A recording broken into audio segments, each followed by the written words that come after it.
파라클레시스의 하나님이라고 하는 제목으로 함께 말씀을 나누기를 원합니다.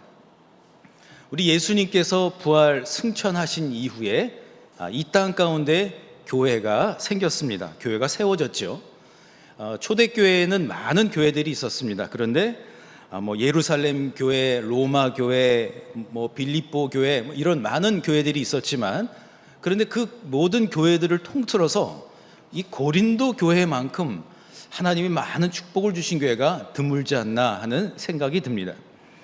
하나님은 이 고린도 교회 성도들에게 다양한 은사를 주셨습니다. 또 실제로 신약 성경에 나오는 어떤 교회보다도 여러 가지 영적 은사를 많이 주셨습니다.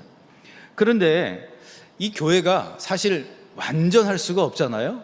교회가 강한 부분이 있고 잘하는 부분이 있다면 좀 연약한 부분들이 있는데, 이 고린도 교회 안에는 이제 두 가지 큰 문제가 있었습니다. 하나는 권위의 문제, 그리고 또 하나는 나는 누구 파다, 나는 바울 파다, 나는 아볼로 파다 이러면서 어떤 어디에 속해 있는가라는 그룹 간의 어떤 경쟁들이 있기도 했습니다. 그런데 그럼에도 불구하고 이 고린도 교회는 저력이 있는 교회였습니다. 우리 신갈 장로교회는 어떤 교회죠? 저력이 있는 교회예요. 할렐루야. 좀 더 분명히 말한다면 이 고린도 교회가 그 저력이 있는 교회였던 이유는 영적으로 깨닫고 돌아설 수 있는, 다시 하나님께로 돌아가는 회개의 능력을 아는 교회였습니다. 여러분, 회개의 능력이란 말 들어보셨습니까? 회개의 능력이란 다시 초심으로, 다시 원래의 자리로 돌아가는 것입니다. 오늘 장로님 기도해 주신 것처럼 교회가 해야 할 일, 또 성도가 해야 할 일, 바로 그 기초로 돌아가는 것을 의미합니다. 사도 바울은 고린도 교회가 초심으로, 다시 복음으로, 다시 빛과 소금의 역할을 감당하는 교회로 돌아갔다는 이야기를 듣습니다. 그리고 이제 그들에게 필요한 것은 무엇일까? 고린도전서 말씀이 끝나면서 곧바로 고린도 후서 1장에 하나님의 위로를 이야기하고 있습니다. 무엇보다도 하나님은 위로의 하나님이시다. 할렐루야. 그렇다면 여러분, 사도 바울이 지금 오늘 말씀 중에서 이야기하고 있는 하나님의 위로란 어떤 것일까요? 왜 여러분, 우리의 그 신앙의 여정, 우리의 이 믿음의 여정 가운데에 위로는 왜 중요할까요? 더 나아가 사람이 주는 위로와 하나님이 주시는 위로는 어떻게 다른 것일까요? 이 질문들을 가지고 함께 말씀의 은혜를 나누기를 원합니다. 오늘도 말씀의 주인공이 꼭 되시기를 축원합니다. 첫 번째로, 위로의 하나님은 지금 옆에 계시는 하나님이십니다. 저를 한번 따라해 주실까요? 위로의 하나님은 지금 옆에 계십니다. 아멘. 1절부터 11절까지 여러분 읽어보셨다면 위로라고 하는 단어가 몇 번 사용되는지 아실 겁니다. 몇 번 사용될까요? 9번 사용되고 있습니다. 이 위로라고 하는 말, 원어로 살펴보게 되면 파라클레시스라고 하는 단어입니다. 이 말의 어원으로 한번 들어가 보면 가까이서 부르다라는 뜻을 가지고 있어요.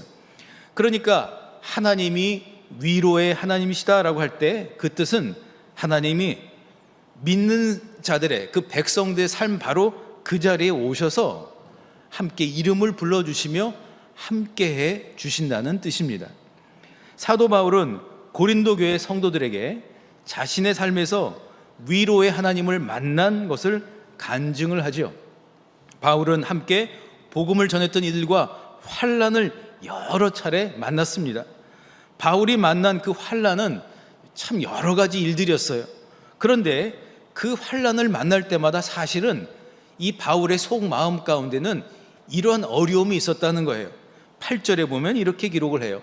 힘에 겹도록 심한 고난을 당하여 살 소망까지 끊어지고. 그러니까 바울이 지금 이야기하고 있는 믿음의 사람이라 할지라도 우리가 인생을 살아가면서 만나는 환난의 특징은 힘에 겨운 것이고 또 더 나아가 살 소망까지도 끊을 수 있는 어려움이라고 하는 것이죠. 끊어지다라고 하는 말을 또 이 원문으로 살펴보면 두 단어가 결합이 되어 있습니다. 무엇에 의하여 어쩔 바를 모르다. 영어 성경을 보면 우리말 성경에는 끊어지다라고 되어 있는데 영어 성경에는 포기하다 또는 낙심하다라고 번역이 되어 있습니다. 다시 한번 정리를 한다면 살 소망까지도 끊어지고라고 했을 때의 그 환난, 어떤 것이 원인이 되어서 극도로 당황하게 되고 또 이것으로 인하여 삶의 소망들이 사라져 버리는 것, 이것이 바로 환난의 특징이라고 하는 것이죠. 이 바울이 말하고 있는 이 환난의 특징이 저에게는 이렇게 들립니다. 여러분, 왜 사는 일이 힘든 줄 아십니까? 그저 어렵기에, 그저 힘이 들기에 그럴까요? 아닙니다. 환난은 우리를 극도로 당황스럽게 합니다. 그리고 환난은 하나님은 나와 아무런 관계가 없으신 것 같다는 마음을 갖게 합니다. 이런 마음이 들어요. 이것이 환난의 특징이라고 하는 것이죠. 수년 전 코로나19 이 팬데믹이 창궐하기 시작했을 무렵입니다. 그때는 또 치료제도 또 백신도 없던 때이죠. 북아일랜드의 벨파스타라고 하는 지역에 방주교회라고 하는 곳이 있는데 이 교회를 담임하고 있던 리 맥클랜드 목사님이라고 한 분이 코로나19에 감염이 되었습니다. 저 사진을 보시게 되면 그 가운데 큰 얼굴이 보이는 분이 맥클랜드 목사님이에요. 저게 나온 저 사진들은 코로나19 가운데에도 생존한 사람들, 초창기에 생존한 사람들의 사진이기도 하죠. 그런데 치료제도 없고 백신도 없었는데 그야말로 사람들은 멘붕 가운데 빠져버렸습니다. 맥클랜드 목사님은 병실에 완전히 격리가 되었습니다. 아무도 그를 찾아올 수도 없고 의사와 간호사 외에는 그 병실에 들어올 수가 없었습니다.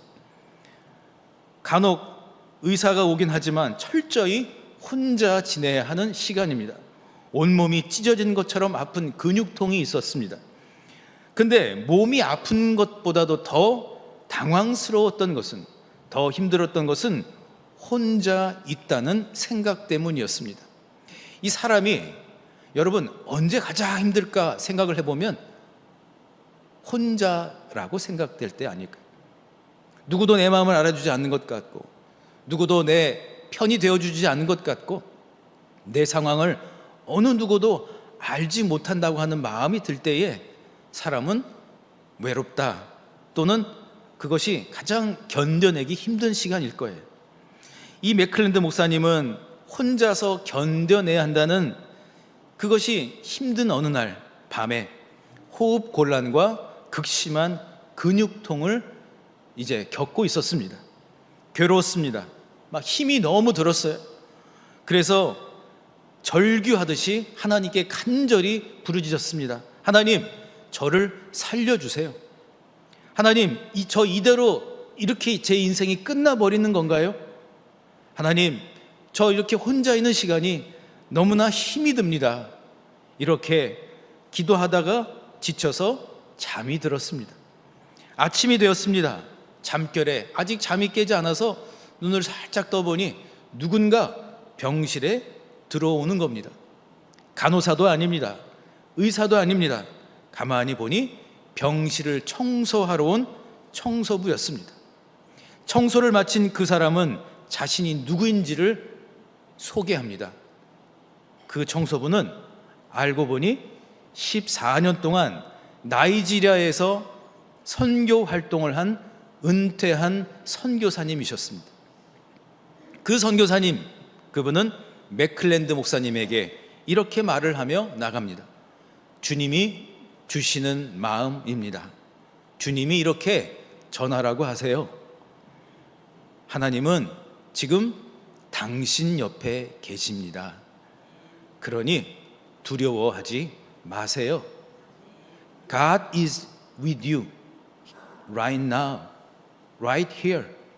Don't be afraid. 그렇게 얘기를 하고 나가는 거예요.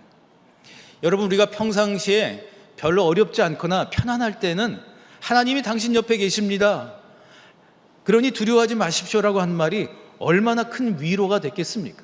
그런데 극심한 고통 가운데에서 힘겨운 시간을 보내고 있던 그 외로운 그 순간 가운데에 하나님은 지금 당신 옆에 계십니다, 그러니 두려워 마세요 라고 하는 이 말이 얼마나 큰 위로가 되었을까요?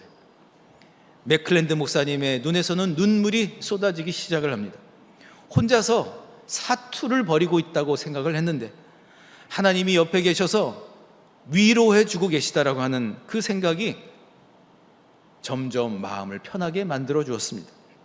그리고 어찌된 것인지 그날 밤부터 병세가 조금씩 호전되기 시작을 합니다. 그리고 코로나19에 감염된 지 며칠 만에 아무것도 먹고 싶지를 않았는데 갑자기 뭔가 먹고 싶다는 생각이 드는 거예요. 그는 마음속으로 이렇게 기도를 합니다. 하나님, 저 새우튀김과 콜라가 먹고 싶어요. 우리식으로 따지면 하나님, 저 부침개 먹고 싶어요.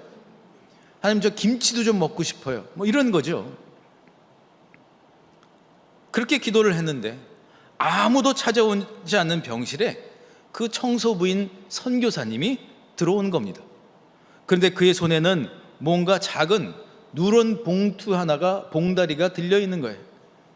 그 봉투를 말없이 웃으며 그 선교사님은 건네주며 나가는 겁니다. 그 안에 뭐가 들었을까요? 놀랍게도 오렌지 2개와 콜라와 새우튀김이 들어가 있는 거예요. 속으로 기도했는데 너무 놀란 거예요. 그리고 그걸 정말 맛있게 먹었어요. 코로나19로부터 완전히 회복된 후에 유튜브 동영상으로 자신의 간증을 이야기하면서 그는 이 맥클랜드 목사님은 위로의 하나님에 대해서 이런 말을 합니다.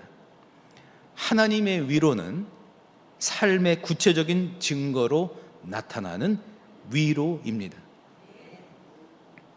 오늘 본문 4절에서 사도 바울은 이렇게 얘기를 하죠. 우리 한번 같이 읽어보실까요? 시작.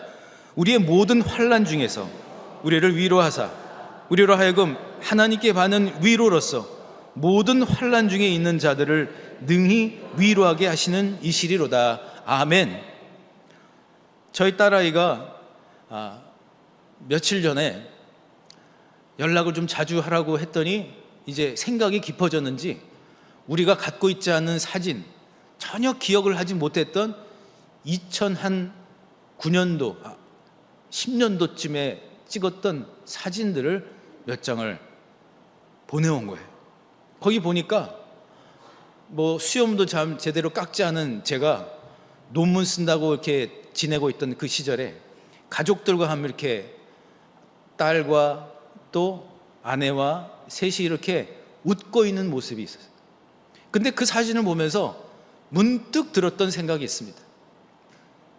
어떻게 보면 완전히 잊고 있었는데 그때 우리 김정아 사모님이 아주 날씬했던 거는 그런 거 얘기하는 게 아니라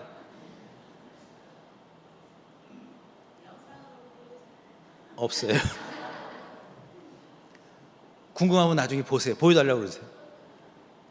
근데 그 사진 속에서 우리가 이렇게 웃고 있었구나. 그때 되게 힘들었었는데 공부하느라고 힘이 들고 재정적으로 어렵기도 하고 여러 가지 힘이 들었는데 근데 문득 그 사진을 보면서 느껴지는 바가 있었어요. 하나님이 그때도 함께해 주셨구나. 하나님 그때도 위로해 주셨고 하나님이 바로 그 옆에 계셔 주셨고 하나님이 우리에게 필요한 것들을 하나님께서 구체적으로 하나님께서 주셨구나. 그런 마음이 들었어요. 사랑하는 성도 여러분, 많이 힘드시죠? 무더위 가운데, 폭염 가운데 여러분, 우리가 삶을 살아간다는 것이 쉽지 않지요? 그런데 기억하시자고요. 위로의 하나님은 어제도 함께 하셨고 오늘도 함께 하시고 내일도 함께 하여 주실 줄 믿습니다. 하나님이 함께 하세요. 그리고 하나님이 구체적으로 증거를 가지고 여러분들의 필요를 따라 공급해 주시고 채워 주실 줄 믿습니다. 위로의 하나님을, 여러분 내 옆에 계신 그 하나님을 만나시기를 바랍니다. 그리고 그 하나님이 계시기에 저와 여러분은 결코 혼자가 아니라는 사실을 기억하시기를 바랍니다. 위로의 하나님은 지금 여기에 이 예배 중에 우리와 함께 하심을 밝히 깨달아 하시는 모든 성도님들이 되시기를 주님의 이름으로 소망합니다. 두 번째로, 위로의 하나님은 인생의 일들을 견디게 하신다라는 것입니다. 본문 6절의 말씀 한번 같이 읽어보실까요? 시작. 우리가 환난 당하는 것도 너희가 위로와 구원을 받게 하려는 것이요 우리가 위로를 받는 것도 너희가 위로를 받게 하려는 것이니 이 위로가 너희 속에 역사하여 우리가 받는 것 같은 고난을 너희도 견디게 하느니라. 아멘. 여기서 말하는 환난이란 아까도 말씀을 드렸지만 단순히 어떤 불편함 또는 오해를 받는 정도의 일이 아니었어요. 그 환난이란 생명의 위협을 받고 몸이 망가지고 마음이 지칠 만큼 혹독한 고난이었습니다. 그럼에도 불구하고 위로의 하나님은 그것을 견딜 수 있도록 해 주셨다라고 사도 바울은 고백을 합니다. 여기서 여러분 견디다라고 하는 말을 원어로 살펴보면 두 단어가 합성이 되어 있습니다. 아래에 라는 뜻과 머무르다 라는 뜻이 합쳐져서 아래에 머무르다 라는 뜻입니다. 뭐라고요? 아래에 머무르다. 이 하나님의 위로하심 가운데 인생의 환난을 이겨낸 사람을 성경에서 발견한다면 저는 그 중에 한 사람을 다윗이라고 생각합니다. 다윗은 인생에서 많은 환난을 경험을 했어요. 그의 인생은 환난의 연속이었다고 해도 과언이 아니었습니다. 사울 왕으로부터 죽음의 위협을 당하기도 했고, 또 사울에게 쫓겨서, 사람들에게 쫓겨서 동굴에서 몇 개월을 지내야 했습니다. 정신이 나간 사람처럼 자기 자신을 숨겨야 하기도 했고, 또 그는 아들 압살롬의 반란으로 인하여 성에서 쫓겨나는 그러한 일들도 경험을 했습니다. 그러나 그때마다 하나님은 다윗을 위로해 주셨고, 다윗은 그 위로의 하나님을 특별한 말로 표현을 하지요. 반석이신 하나님, 요새이신 하나님, 피난처가 되시는 하나님, 산성이요 방패가 되시는 하나님이라고 그는 고백을 합니다. 그리고 그가 쫓기고 있던 어느 날 하나님께 간절히 기도하며 시편 17편 8절에서 그는 이렇게 기도를 합니다. 한번 같이 읽어보실까요? 시작. 나를 눈동자같이 지키시고 주의 날개 그늘 아래에 감추사. 그러니까 지금 다윗이 고백하고 기도하고 있는 주의 날개 그늘 아래에 감추사라고 하는 바로 구절이, 이 구절이 오늘 본문에 나오는 견디다와 동일한 맥락이라고 하는 것이죠. 견디는 것은 내 힘으로는 어렵습니다. 사람의 힘으로 견디는 것은 언제나 한계점에 도달할 수밖에 없습니다. 어제 이제 우리 성도님 결혼식을 갔다 오면서 이제 운전을 열심히 하는 우리 성도님이 옆에서 그러는 거예요. 차들이 막 끼어드니까 아유 정말 내가 참는다, 내가 참어, 내가 진짜 참는다 이러다가 또 목사님만 없었으면 내가 진짜 여기서 막 뭐가 막 나간다, 진짜 내가 진짜 참어 막 그러시더라고요. 네. 근데 여러분, 사람이 참는 건 어떻게 되죠? 참으면 언젠가 터져요. 저럼 따라 하실까요? 참으면 언젠가 터집니다. 그냥 사람이 참는 건요 언젠가 터져요. 언젠가 여러분 그 한계점에 도달할 수밖에 없어요. 그런데 여러분, 하나님이 견디게 하시면 차원이 달라집니다. 하나님이 견디게 하시면 양상이 달라집니다. 다윗처럼 살 수 있게 되는 것입니다. 그 수많은 환난의 압박 속에서도 다윗이 끝까지 하나님의 칭찬을 듣고 믿음의 본이 될 수 있었던 비결은 바로 하나님이라고 하는 날개 그늘 아래로 들어가는 훈련을 했다는 것입니다. 저 사진을 한번 보십시오. 보이지 않지만 하나님의 날개 그늘을, 하나님께서는 그 날개 그늘을 준비하고 계시는 거예요. 다윗처럼 사도 바울 역시 주의 날개 그늘 아래로 들어가는 삶을 부단히도 애쓰며 살았다는 것입니다. 여러분, 저 사진을 보시면요, 날개는 보이지 않아요. 그런데 여러분, 하나님이 준비하고 계신 그 견디게 하시는 하나님의 날개 그늘은 환난보다 더 크다는 거예요. 우리의 모든 것들을 다 품으실 수 있도록 하나님은 날개 그늘을 준비하고 계십니다. 할렐루야. 저 사진은 사도 바울이 이제 감옥에 갇혀 있을 때에도 그가 그 감옥, 차디찬 감옥에서 저렇게 온화한 표정으로 평강으로 견뎌낼 수 있었던 이유는 하나님이 그 안에서 그를 날개 그늘로 보호해 주셨기 때문입니다. 사랑하는 성도 여러분, 위로의 하나님은 커다란 날개를 준비하고 계십니다. 아무리 환난이 큰 것 같아도, 제 아무리 인생 환난이 나를 삼키려고 해도 결국 위로의 하나님, 파라클레시스의 하나님은 환난보다 더 큰 하나님의 거룩한 날개를 나를 위하여 준비하고 계심을 믿으시기를 바랍니다. 그래서 바울은 본문 7절에서 이렇게 얘기를 해요. 한번 같이 읽어보실까요? 시작.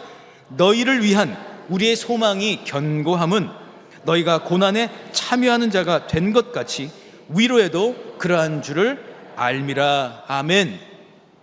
사랑하는 성도 여러분, 오늘 말씀을 준비하면서 우리 사랑하는 성도님들의 삶을 한번 생각해 보았습니다. 지난 인생의 시간 동안 많은 일들이 있으셨죠? 많은 일들이 있었어요. 어느 성도님은 피부가 그렇게 고운 분이었는데, 그런데 투석을 하다 보니까 피부가 많이 상해 있는 그런 모습을 봤어요.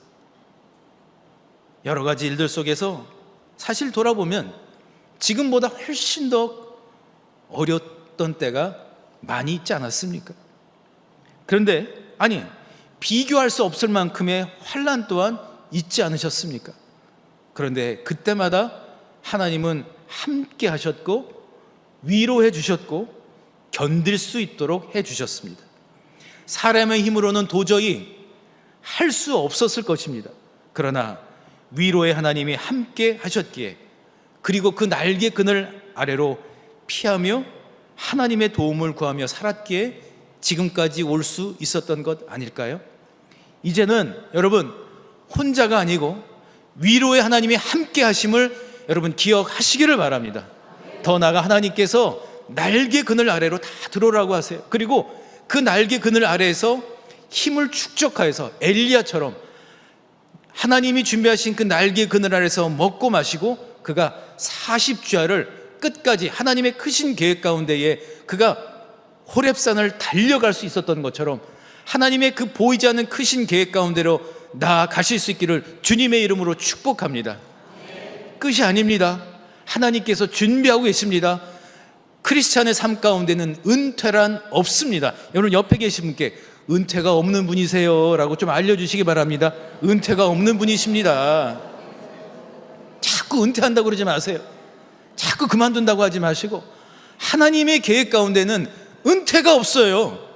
하나님은 그 일을 끝마치시면 또 다른 일을 준비하고 계시고, 또 다른 크신 계획 가운데에 하나님은 우리를 이끌어가 주실 줄 믿습니다. 하나님의 여러분 바람은 어떤 건지 아십니까? 하나님은 그냥 피하는 인생이 아니라, 날개 그늘 안에 숨어있는 인생이 아니라, 하나님은 비상하고 도약하는 인생이 되기를 원하고 계십니다. 할렐루야. 그러므로 당당하게 우리를 도우시는 파라클레시스의 하나님을 기억하며 오늘을 당당하게 힘차게 나에게 주어진 이 믿음의 길을 올곧게 걸어가는 우리 사랑하는 모든 신갈 장로교회 성도님들이 다 되실 수 있기를 주님의 이름으로 간절히 축원합니다. 주신 말씀을 생각하시면서 오직 예수님이 나에게 힘이 되어 주십니다. 주님께로 내가 나아갑니다라는 고백을 드릴 수 있기를 원합니다. 우리 가슴에 손을 얹으시고 이 시간 고백하며 주님 앞으로 나아갑니다. 은혜가 아니었다면, 은혜 아니면 살아갈 수가 없네.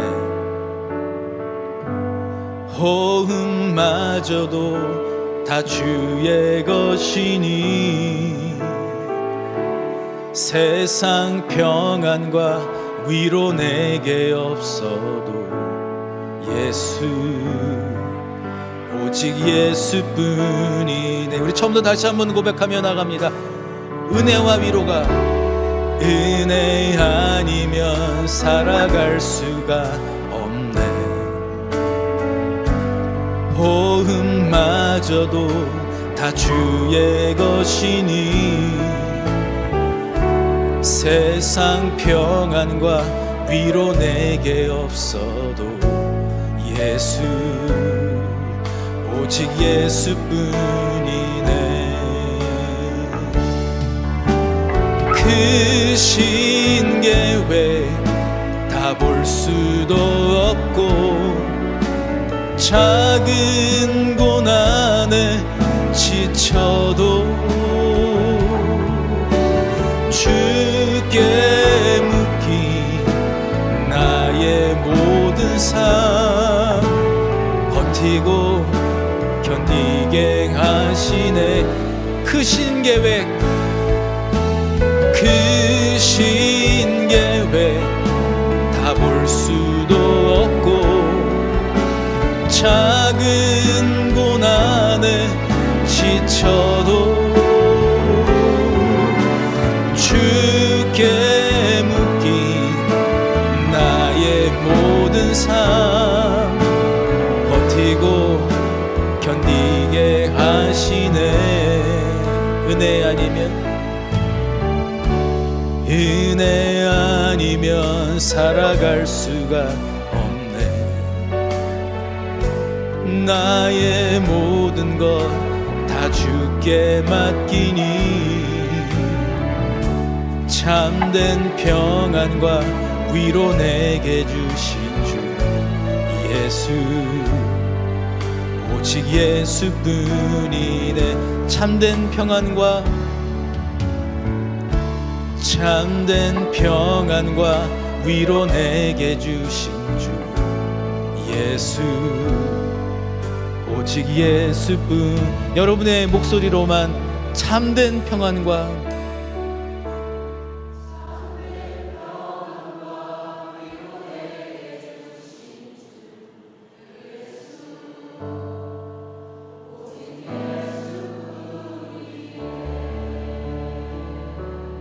아멘. 우리 이 시간 이렇게 좀 기도하면 어떨까요? 하나님, 혼자라고 생각해서 나 혼자 견뎌야 되고 내 편도 없고 또 나의 그 세밀한 상황을 누구도 이해하지 못할 것이라고 생각했던 것 같습니다. 그런데 파라클레시스의 하나님, 그 위로의 하나님이 사실은 그 전부터 지금도 앞으로도 함께 하신다는 그 사실, 그 위로의 하나님이 옆에 계심을 알고 구체적으로 나에게 주시는 위로를 받겠습니다. 더 나아가 주님, 날개 그늘을 준비하고 계신 그 주님께로 내가 들어갑니다. 그 크신 계획 가운데에 숨어있고 피하는 인생이 아니라 도약하고 비상하는 그런 인생을 하나님 쓰임받게 하여 주시고 그 크신 계획 가운데 나아가게 하여 주시옵소서라고 이 시간 주여 한번 부르시고 동성으로 기도하시겠습니다. 주여,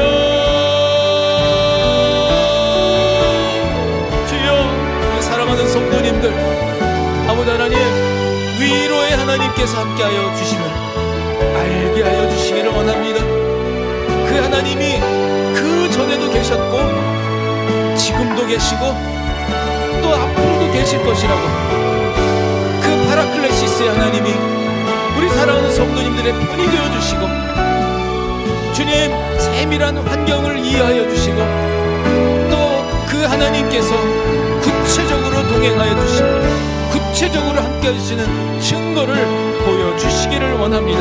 더 나아가 주님의 날개 그늘 아래로 피하는 우리가 산성이시여 요새시여 환난날의 바위가 되시며, 또 모든 계획 가운데에 하나님 주의 그 날개 그늘 아래 우리가 다시 한번 힘을 얻고, 엘리야가 하나님 그 힘을 얻고 끝까지 믿음의 경주를 갔던 것처럼, 다윗이 바울이 하나님 믿음의 선진들이 믿음으로 나아갔던 것처럼, 하나님 다시 한번 주님께서 준비하고 계신 일들을 맞이할 수 있도록 도와주시고, 소망으로 기대하며 나아가는 우리 모든 성도님들이 될 수 있도록 주님 인도하여 주시옵소서.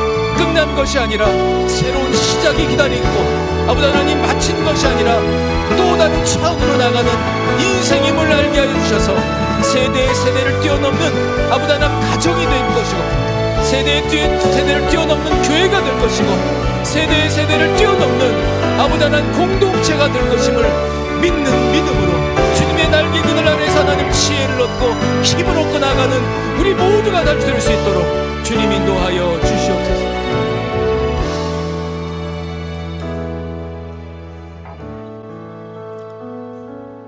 파라클레시스의 하나님, 그 위로의 하나님이 내 옆에 계시니 하나님 든든합니다. 이제는 혼자로 생각지 않겠습니다. 혼자 견뎌내고 혼자 겪어야 하고 혼자 해야 하는 일이 아님을 하나님 오늘 이 시간 알게 하여 주셨사오니, 그 위로의 하나님께서 구체적인 증거로 역사하여 주시옵소서. 주여, 필요한 것들을 채워주시고 마음도 위로하여 주시고 병도 치료하여 주시고 하나님 구체적으로 역사하여 주시고 인도하여 주시옵소서.